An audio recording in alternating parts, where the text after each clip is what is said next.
اللہ کی شان. وہ اگلے دن کراچی کا اجتماع شروع ہو رہا تھا. کبھی اسکول کی بات کرے, کبھی یہ کرے. میں نے کہا یار دفع کر اسکول کو, 17 سال ہو گئے, کیا کرنا ہے, ہم نے چاٹنا ہے اسکول کو. تو یہ بتا کہ تیرا یہ حال کیسے ہوا ہے. کہتا یار یہ بھی بتاؤں گا, کچھ کھلاؤ پلاؤ, میں تیرا مہمان ہوں. میں نے کہا ہاں میں اس کو کھلاؤں پلاؤں. 5 منٹ کے لیے آیا تھا, 3.5 گھنٹے بیٹھا رہا. ہمارے چینل البیانات ٹیوب آن لائن کو سبسکرائب کریں اور 3.5 گھنٹے بیٹھا. میں نے کہا میں نے تیرے ان بڑوں سے ملنا ہے جنہوں نے تجھ کو یہاں تک پہنچایا ہے. کہتا ہاں یار ان کو مل, ان کو سمجھا وہ یہ کیا کیا انہوں نے میرے ساتھ.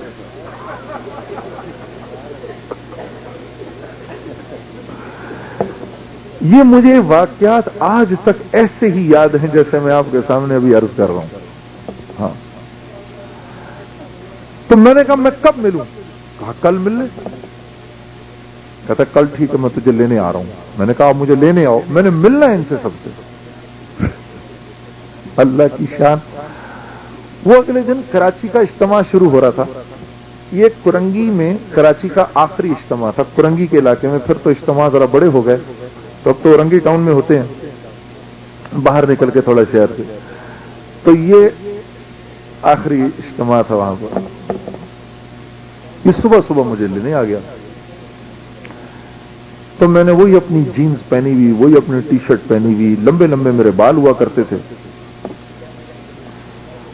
اب میں جو ادھر پہنچا, اجتماع کے جب قریب پہنچا, Subscribe Al Bayanat اب میں Tube آپ کو Official. اب سے لے کے آگے جتنی باتیں بتا رہا ہوں, یہ آپ سمجھ لیجئے کہ ہر پاکستانی نوجوان کی سوچ یہی ہے جو میں آپ کے سامنے عرض کر رہا ہوں. ٹھیک ہے. جس کا دین سے, جس کو دین کا کبھی پتہ نہیں, جس بیچارے کو پتہ نہیں, اس کا یہی حال ہے جو اس وقت میرا حال تھا. تو میں جب ادھر پہنچے, اب میں نے دیکھا کہ بھائی اتنی بڑی بڑی داڑیوں والے سارے, سر پہ ٹوپیاں. میں نے کہا یار یہ تو مجھے کہاں لے آیا. کہتے یار یہی تو ہیں وہ سارے. کہتے یہ تو مجھے جان سے مار دیں گے. میں نے کہا اس کو. کہتا ہے پاگل ہوا ہے یار, کوئی کسی کو جان سے نہیں مارتا, یہ بڑی محبت کریں گے تیرے سے. اچھا میں نے کہا ایک کام کرو, یہ مجھے اپنا جو سر پہ جو تیری چادر ہے یہ مجھے دے, میں اپنا پہلے منہ لپیٹ لوں. تو اس کو کہتا ہے جنید کیا کر رہا ہے پاگل پنے تو. میں نے خیر لیا اس سے, لے کے اپنا منہ لپیٹ لیا. اب آپ دیکھو پورے اتنا بڑا اجتماع کا, وہاں پر میں ایک جینز اور ٹی شرٹ پہن کر سر کو میں نے کور کیا ہوا. اچھا میں پھر بھی حیران ہوں, میں جہاں سے جاؤں مجھے آ کے لوگ ہیں جنید صاحب السلام علیکم. میں کہوں یار انہیں کیسے پتہ چل رہا ہے میں جنید ہوں, یہ کیا لوگ ہیں. خیر کرتے کرتے ایک جگہ پر جا کے بیٹھے ہم. جنید نے مجھے لے جا کر جہاں وہ خود بیٹھتا تھا وہاں بٹھا دیا. یہ میرا تبلیغ سے زندگی کا دوسرا دن ہے. ایک دن پہلے جنید ملا, آج میں یہاں آ کے بیٹھا ہوں. تو میں بیٹھ کے اس کو دیکھ رہا, لوگوں کو میں آبزرو کر رہا, آگے پیچھے دائیں بائیں. اتنے میں ایک 18-19 سال کا نوجوان لڑکا میرے پاس آیا. ارے جنید بھائی آپ آئے ہیں یہاں پر. میں نے کہا ہاں بھائی میں آیا ہوں, بڑی خوشی ہوئی آپ کو دیکھ کر. میں نے کہا بڑی مہربانی. یہ بتائیں آپ نماز پڑھتے؟ میں نے کہا نہیں. پڑھ لیا کریں. میں نے ایسے کر کے اس کو دیکھا, میں نے کہا یہ عمر میں مجھ سے آدھا ہے یہ لڑکا, یہ مجھے نصیحتیں کر رہا ہے. ابھی کوئی دوسرا آ کے میرے سے پوچھے گا آپ فلاں کام کرتے ہیں, تیسرا آگے کوئی چوتھا سوال کرے گا, یار میں تو مر جاؤں گا یہ تو رات تک ان کے جوابات دے دے کے. میں تو اس میں سے کچھ بھی نہیں کرتا. تو میں نے کہا اچھا. میں کھڑا ہو گیا. وہ ساتھ جنید غنی مجھے بٹھا کر گیا کہ میں ابھی آتا ہوں, تیری ایک بڑے خاص بندے سے ملاقات کروانی ہے. میں نے جو میرے ساتھ لڑکا بیٹھا تھا اس کو میں نے کہا بھائی تم اپنے جنید غنی صاحب سے کہہ دینا میں اب جا رہا ہوں, اور میں جب بعد میں کبھی اس کے بڑوں سے ملوں گا. اس نے کہا سر 1 منٹ رک جائیں, وہ مجھے ذبح کر دیں گے اگر آپ چلے گئے کہیں. وہ بھاگا اس کو ڈھونڈنے کے لیے, اس کو لے کر آیا. جنید غنی گھبرایا ہوا میرے پاس ہے, یار کیا ہو گیا کیا ہو گیا. تو اس لڑکے نے کہا نہیں جی ہوا کیا, یہ کیسا 18-19 سال کا لڑکا آیا تھا, اس نے آ کر اس قسم کی اس کو بات کی. تو اس وقت جنید نے ایک جملہ بولا جو مجھے آج تک یاد ہے اور میں کہتا ہوں اللہ سے دعا کرتا ہوں یہ میرے اندر بھی آ جائے. تو میں نے اس کو جنید کہتا کون تھا وہ لڑکا؟ تو میں نے جنید سے کہا یار سن، مطلب بات تو وہ لڑکا ٹھیک کر رہا تھا، اس میں ایسی کون سی بات ہے، مجھے نماز تو پڑھنی چاہیے نا. کہتا نہیں جنید بات یہ ہے، یہ ہمارے کام کا مزاج نہیں ہے. ہم لوگوں کو کیوں نہیں کرتے کہ تو نے کیوں نہیں کیا، ہم تو ان کو ترغیب دیتے ہیں، باقی ہدایت تو اللہ کے ہاتھ میں ہے. یہ ہمارا کام تھوڑی کہ ہم تو کسی کو 2 رکعت نماز بھی نہیں پڑھا سکتے. تو جنید کی یہ بات مجھے بڑی اچھی لگی. میں نے کہا اچھا چل چھوڑ یار، چل میں بیٹھ رہا ہوں ادھر. میں بیٹھ گیا. تو جنید صاحب اپنے ساتھ ایک ساتھی کو لے کر آئے جن کا نام تھا ڈاکٹر بلند اقبال. وہ بعد کے میرے بڑے قریبی ساتھیوں میں اور دوستوں میں بن گئے، اور اللہ نے بعد میں ان کے ساتھ ایک آدھ سفر بھی کروا دیا. اور ڈاکٹر بلند اقبال صاحب آ کے میرے سامنے بیٹھ گئے اور میں کہوں یار یا اللہ رحم.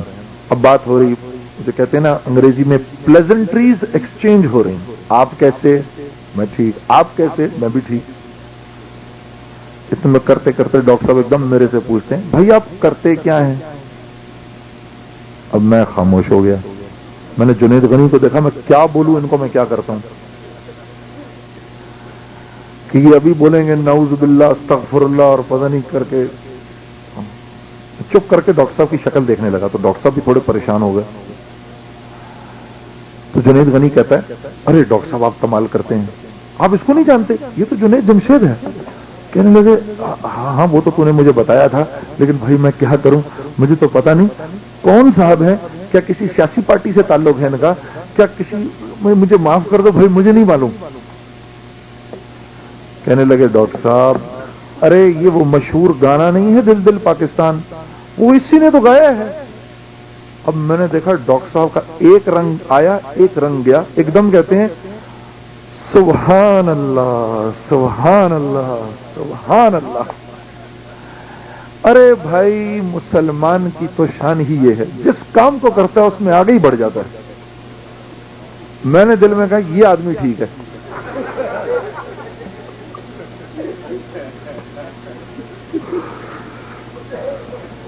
اچھا بعد میں میری ڈاکٹر صاحب سے بڑی دوستی ہو گئی. کہتے ہیں یار جنید جس وقت اس نے بتایا ہے نا کہ فلاں گانا اور وہ تو، کہتے ہیں میں نے کہا یا اللہ جلدی سے میرے ذہن میں ڈال، میں اس کو کیا بولوں کہ یہ مجھ سے جڑے اس وقت، ٹھیک ہے تو میں تو جانتا ہی نہیں اس کو یہ کون ہے.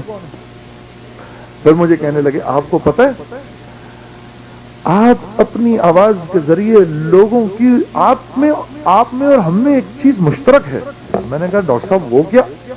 میں نے کہا جی یہ ان کا بھی کوئی شعبے سے تعلق ہے، کون سی چیز مشترک ہے؟ کہتے ہیں دیکھو اگر تم چاہو تو اپنی آواز کے ذریعے لوگوں کی روح کا علاج کر سکتے ہو. ہاں جیسے ہم ان کے جسموں کا علاج کرتے ہیں. یہ چیز تو ہماری تمہاری مشترک ہوئی نا. میں نے کہا ڈاکٹر صاحب مشترک تو ہوئی. میں ایک دم سے ان سے بڑا جڑ گیا بالکل. میں نے کہا یار تو بڑا پیارا آدمی ہے یار، اتنی پیاری پیاری باتیں کر رہی ہے. پھر اب ہم ایسے بیٹھے ہوئے جیسے اب ہمارے نہیں ہوتا تبلیغ میں کھانا لگتا ہے، ہاں جی 4 پلیٹیں لگتی ہیں اس میں 12 لوگ کھاتے ہیں. تو وہ میرے سامنے بھی پلیٹ لگی، ڈاکٹر صاحب میرے سامنے بیٹھے ہوئے. اور جب میں نے اپنی، ڈاکٹر صاحب نے مجھے کہا شروع کرو.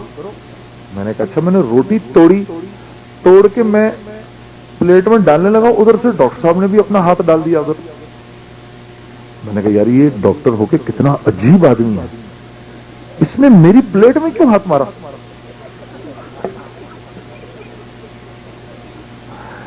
میں عجیب نظروں سے نا ان کو دیکھنا شروع ہو گیا کہ آدمی کون ہے، مطلب ڈاکٹر ہو کے اس کو صفائی کا خیال نہیں. تو ایک دم مجھے دیکھ کر سمجھ گئے. کہنے لگے ارے جنید بھائی مسلمان وہ جتنی بھی باتیں تبلیغ والے کرتے ہیں کہ وہ ساتھ میں کھانے میں شفا اور فلاں اور فلاں اور فلاں اور فلاں، اور 2 کا 3 کو پورا پڑتا ہے، 1 کا 2 کو پورا پڑتا ہے. وہ شروع میں ہم سب باتیں سنتے ہیں، احادیث ہیں یا ان میں کچھ روایات ہیں، جو بھی جیسے مجھے پکا تو پتہ نہیں، یاد نہیں آ رہا اس وقت کیا کیا باتیں کہیں ڈاکٹر صاحب.